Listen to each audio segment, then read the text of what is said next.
अस्सलाम वालेकुम स्टूडेंट्स। कुछ स्टूडेंट्स नाइन्थ की बायोलॉजी का कह रहे थे कि सर उसके भी लेक्चर दें, तो आज मैंने नाइन्थ की बायोलॉजी के लेक्चर भी शुरू कर दिए हैं। आप चैनल से कनेक्टेड रहें, इंशाल्लाह आपको लेक्चर जो है वो मिलते रहेंगे। नाइन्थ बायोलॉजी सबसे पहले जो नाइन्थ के स्टूडेंट्स हैं, क्योंकि उन्होंने बायो न्यू शुरू की है, तो वो बायो का मतलब समझ रहे। एक्चुअली बायो साइंस की एक ब्रांच है जिसमें हम जानदारों के बारे में पढ़ते हैं। बायो का मतलब ही लाइफ होता है और लॉजी का मतलब स्टडी होता है, तो जानदारों की स्टडी बायोलॉजी कहलाती है। अब ये एक मैंने छोटा सा चैप्टर शुरू किया है, एंजाइम वाला, चैप्टर 6। बहुत इजी है, पिछले चैप्टर से इसका कोई लिंक नहीं है। आपने बेशक पहले कुछ नहीं पढ़ा, ये चैप्टर आप डायरेक्ट शुरू कर सकते हैं। शुरू करते हैं। एंजाइम्स, आपको पता है कि जितने भी जानदार होते हैं, आप किसी भी जानदार की मिसाल ले ले, कोई भी जानदार आपके सामने जो है, उसकी बॉडी के अंदर हज़ारों रिएक्शंस चल रहे होते हैं। फॉर एग्ज़ाम्पल हम यहाँ पे एक जानदार बनाते हैं, ये जी एक, अब ये जो बर्ड है इसकी बॉडी के अंदर हज़ारों रिएक्शंस हो रहे होते हैं। आपको पता है कि ये फ्लाइट करता है, ये उड़ता है। जब ये अपने पंख हिलाता है, असल में इसकी बॉडी के अंदर रिएक्शंस ही होते हैं। जब ये कोई चीज़ खाता है, खाने के दौरान भी रिएक्शंस होते हैं। जब ये चलता है अपने टांगों पे, तब भी रिएक्शंस हो रहे होते हैं। तो इन शॉर्ट ये कि बॉडी का कोई भी फंक्शन इन रिएक्शंस के बगैर हो ही नहीं सकता। बहुत ज़रूरी है ये बॉडी के रिएक्शंस। तो असल में एनिमल जो कुछ भी है वो उसके अंदर होने वाले रिएक्शंस की वजह से ही है। अब हमारे अंदर, हम अपनी इंसान की मिसाल ले लें, हमारे अंदर हम खाना खाते हैं, रिएक्शन से हज़म होता है। हम पानी पीते हैं, रिएक्शंस के ज़रिए हमारी बॉडी में जज़ब होता है। मैं बोल रहा हूँ, ये बोलने के दौरान भी रिएक्शंस है। तो रिएक्शंस तो ज़रूरी हैं हर जानदार के लिए। अब किसी जानदार के अंदर जितने भी रिएक्शन हो रहे होते हैं उनको हम कहते हैं मेटाबॉलिज्म। जितने भी रिएक्शन, तो मेटाबॉलिज्म की definition, all biochemical reactions taking place in bodies of living organism. Taking place यानी होना। जितने भी रिएक्शन किसी जानदार की बॉडी में हो रहे हैं वो मेटाबॉलिज्म कहलाते हैं। अब रिएक्शंस दो तरह से होते हैं। रिएक्शन यानी मेटाबॉलिज्म की दो किस्में हैं, कैटाबॉलिज्म, एनाबॉलिज्म। कैटा, शुरू के अंदर इसके क्या आ रहा है, कैटा। कैटा का मतलब समझ ले टूटना होता है, ब्रेक डाउन होना। तो कैटाबॉलिज्म फिर कौन से रिएक्शन होंगे, those reaction in which larger molecule broken down, जिसमें बड़े मॉलिक्यूल्स को तोड़ा जाता है। सपोज ये एक बड़ा सारा मॉलिक्यूल है खुराक का, फूड का, इसको हमने खा लिया, हमारी बॉडी के अंदर जाके एंजाइम इसको यूं छोटे छोटे मॉलिक्यूल्स में तोड़ देंगे। समझ ले ये शुगर का एक छोटा सा क्रिस्टल था, चीनी का ज़र्रा था, इसको आपने खाया, बॉडी के अंदर जाके ये बहुत छोटे छोटे हिस्सों में टूट गया। अब इस रिएक्शन को, इस वाले रिएक्शन को हम कहेंगे catabolism. Anabolism, those reaction in which larger molecule are synthesised. Anabolism इसके टोटली उलट है। एनाबॉलिज्म में लार्जर मॉलिक्यूल बनाए जाते हैं, यानी छोटे छोटे मॉलिक्यूल्स मिल जाते हैं और वो मिलके बड़ा मॉलिक्यूल बना देते हैं। इसकी मिसाल मैं आपको देता हूँ, आपको फोटोसिंथेसिस का पता होगा। फोटोसिंथेसिस में पौधे CO2 को मिलाते हैं, किसके साथ, वाटर के साथ, और बना देते हैं C6H12O6 यानी ग्लूकोज। तो देखिए ग्लूकोज बड़ा मॉलिक्यूल है, छोटे मॉलिक्यूल्स को मिलाकर बनाया गया है। तो ये रिएक्शन फिर कौन से होंगे, एनाबॉलिज्म। ये तो था एक जानदार की बॉडी के अंदर होने वाले रिएक्शंस का तारुफ। अब एंजाइम क्या होते हैं, असल चीज़ तो हमने ये पढ़नी है ना एक्चुअली, एंजाइम क्या होते हैं। तो ये है एंजाइम की definition. Enzyme are those proteins. Enzyme यानी जानदारों की बॉडी के अंदर ही पाए जाने वाले कुछ प्रोटीन्स हैं। प्रोटीन एक मॉलिक्यूल का नाम है, यानी एंजाइम प्रोटीन के बने हुए होते हैं। करते ये क्या हैं, विच स्पीड अप, तेज कर देते हैं, यानी कि स्पीड अप करने को हम कैटलाइज भी कह सकते हैं। बायोकेमिकल रिएक्शंस, यानी ऊपर जो हमने रिएक्शंस पढ़े कि ये मॉलिक्यूल टूटते हैं, खुराक को तोड़ा जाता है, ग्लूकोज को बनाया जाता है, ये कुछ रिएक्शंस हैं। इन रिएक्शंस को होने के लिए कौन सी चीज़ चाहिए? एंजाइम। एंजाइम होगा तो ये रिएक्शन तेज़ी से हो जाएगा, एंजाइम नहीं होंगे तो रिएक्शन नहीं हो पाएंगे, और रिएक्शन नहीं हो पाएंगे तो ज़ाहिरी बात है जानदार की बॉडी के प्रोसेसेस नहीं चलेंगे तो वो जानदार जिंदा भी नहीं रहेगा। तो इसलिए एंजाइम बहुत ज़्यादा ज़रूरी है। हर एक जो रिएक्शन बॉडी के अंदर हो रहा है उसके लिए अलग एंजाइम होते हैं। हम खुराक खाते हैं उसको हजम करने के लिए अलग एंजाइम है, हम ऑक्सीजन अंदर लेके जाते हैं उसके लिए अलग एंजाइम मौजूद है। हर चीज़ के लिए, हर प्रोसेस के लिए अलग से एंजाइम है। तो एंजाइम के बगैर ज़िंदगी का कोई तस्वुर भी नहीं हो सकता। एक बात बतानी मैं भूल गया, ये जो कैटाबॉलिज्म के रिएक्शंस होते हैं, जब ये होते हैं तो एनर्जी यूजुअली रिलीज होती है, एनर्जी निकलती है। और ये जो एनाबॉलिज्म के रिएक्शन है, जैसे ग्लूकोज बना तो इसके लिए एनर्जी चाहिए, जैसे ग्लूकोज बनने के लिए सूरज की रोशनी चाहिए। अब हम बात करते हैं कि हाउ एंजाइम वर्क्स, यानी एक एंजाइम काम कैसे करेगा।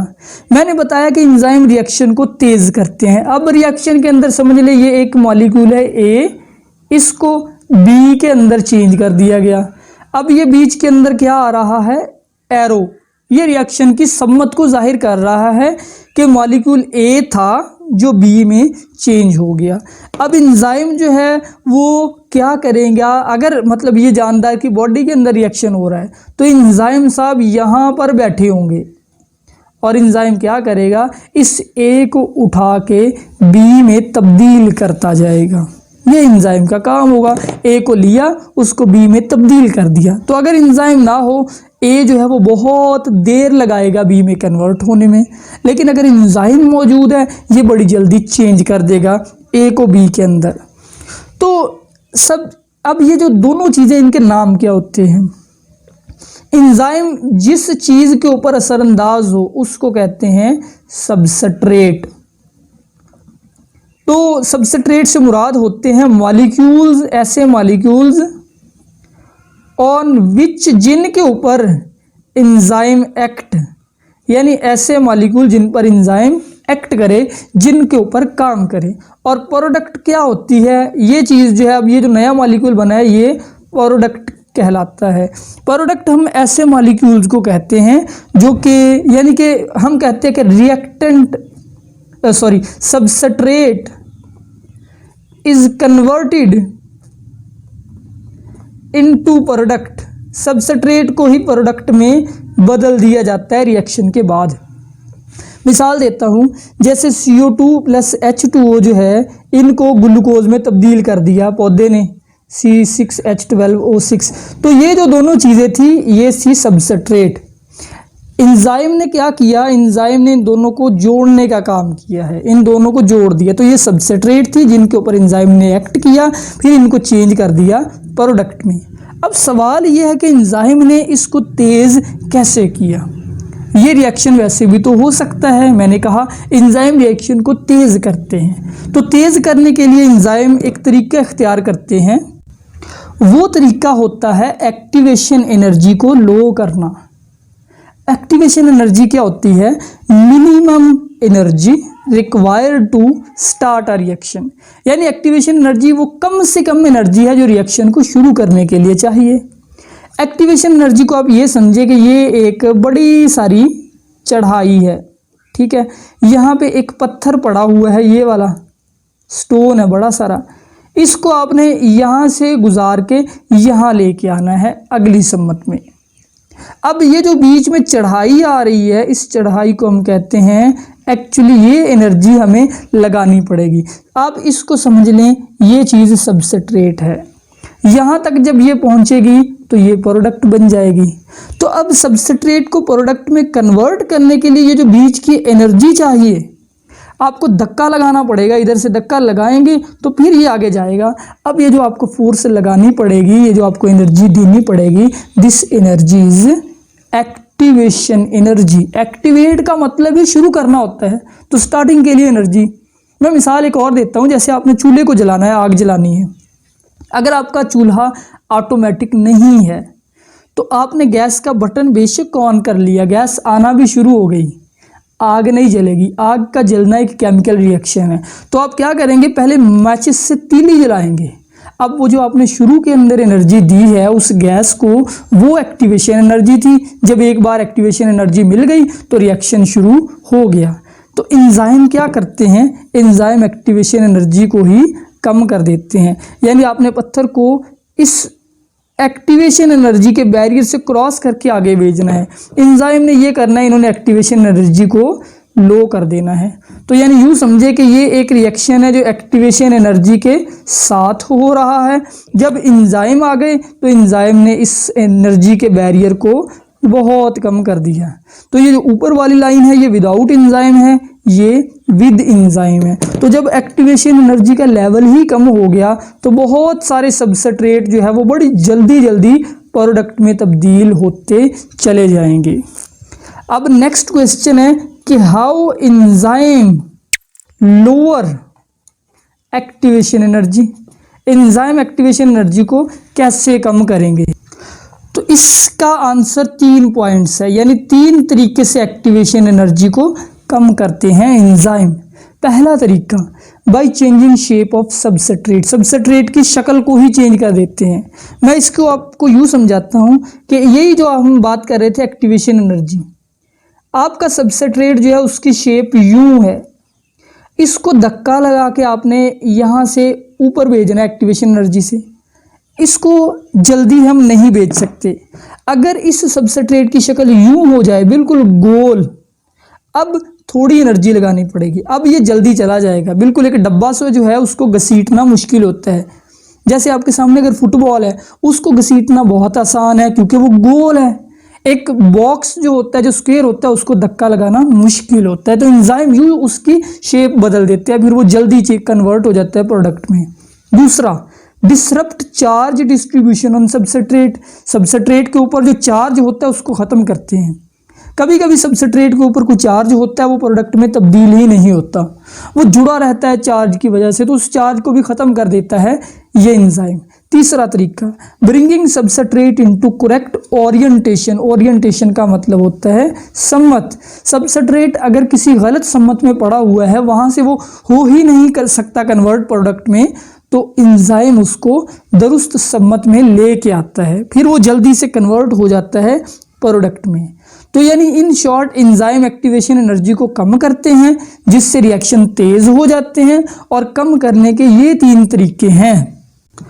लास्ट इस टॉपिक का क्वेश्चन है एंजाइम की टाइप्स। एंजाइम 2 तरह के होते हैं, इंट्रासेलुलर, एक्स्ट्रा सेलुलर। इंट्रा का मतलब होता है अंदर, यानी ऐसा एंजाइम जो सेल के अंदर काम करे वो इंट्रासेलुलर होगा।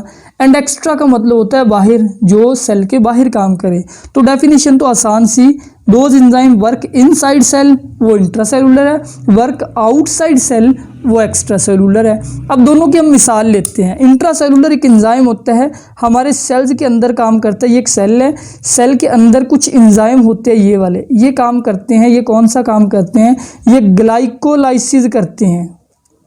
ग्लाइकोलाइसिस क्या होता है, glyco mean glucose, lysis mean तोड़ना, यानी ग्लूकोज को तोड़ने का काम करते हैं कुछ एंजाइम। ग्लूकोज को भी तोड़ा जाता है, ये ग्लूकोज है C6H12O6, इसको CO2 + H2O में तोड़ दिया जाता है। तो ये काम सेल के अंदर होता है और इसके एंजाइम भी सेल के अंदर पाए जाते हैं। तो ग्लाइकोलाइसिस के एंजाइम इंट्रासेलुलर है। दूसरी तरफ एक्स्ट्रा सेलुलर एंजाइम देखें, कुछ एंजाइम हमारे मैदे में काम करते हैं। ये हमारा स्टमक है, तो स्टमक अंदर से क्या है, खाली। आपको पता है कि कैविटी है स्टमक, तो अंदर से, तो यहाँ पे जो भी एंजाइम काम करेगा, खुराक को ब्रेक डाउन करेगा, वो एक्स्ट्रा सेलुलर होगा। जैसे एक एंजाइम जिसका नाम है पेप्सिन, वो खुराक को, प्रोटीन को हजम करता है, तो वो एक्स्ट्रा सेलुलर है। तो आज के लेक्चर में से यही क्वेश्चन, आपने शॉर्ट क्वेश्चन ही सारे याद करने हैं। अल्लाह हाफिज़।